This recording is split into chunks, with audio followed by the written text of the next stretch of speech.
খুলনায় ট্যাঙ্কলরি ভাড়া বৃদ্ধিসহ ৬ দফা দাবিতে ৪ ঘণ্টা ট্যাঙ্কলরি ধর্মঘটের তৃতীয় দিনে কোনো সমাধান না হওয়ায় ধর্মঘটে সহ অবস্থান কর্মসূচি পালন করেছে খুলনায় ট্যাঙ্কলরি ওনার্স অ্যাসোসিয়েশনের মালিক শ্রমিকরা।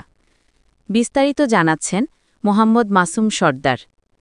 বাংলাদেশ ট্যাঙ্কলরি ওনার্স অ্যাসোসিয়েশনের ডাকা দেশব্যাপী ট্যাঙ্কলরি ধর্মঘটের আজ তৃতীয় দিনে খুলনার কাশীপুর মোড়ে খুলনা বিভাগীয় ট্যাঙ্কলরি ওনার্স অ্যাসোসিয়েশনের কার্যালয়ের সামনে সকাল থেকে ট্যাঙ্কলরি চলাচল বন্ধ রেখে অবস্থান গ্রহণ করে মালিক শ্রমিকরা।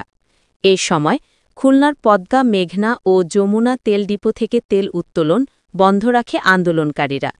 এ সময় ট্যাঙ্কলরি ভবনের সামনে বিক্ষোভ প্রদর্শন করে শ্রমিকরা ও অবস্থান কর্মসূচিতে সভাপতিত্ব করেন ওনার্স অ্যাসোসিয়েশনের যুগ্ম সম্পাদক মোরল আব্দুল সবাহান, তেল পরিবেশক সমিতির সহ-সভাপতি শেখ মুরাদ হোসেন, খুলনা বিভাগীয় ট্যাঙ্কলরি শ্রমিক ইউনিয়নের সভাপতি এনাম মুন্সি, সাধারণ সম্পাদক আলী আজিম সহ নেতৃবৃন্দ এই সময় বক্তৃতা করেন। তারা অবিলম্বে তাদের ৬ দফা দাবি মেনে নেওয়ার আহ্বান জানান। দাবি দ্রুত সময়ের মধ্যে পূরণ না করলে টানা কর্মবিরতি পালন করার হুঁশিয়ারি দিয়েছেন তারা।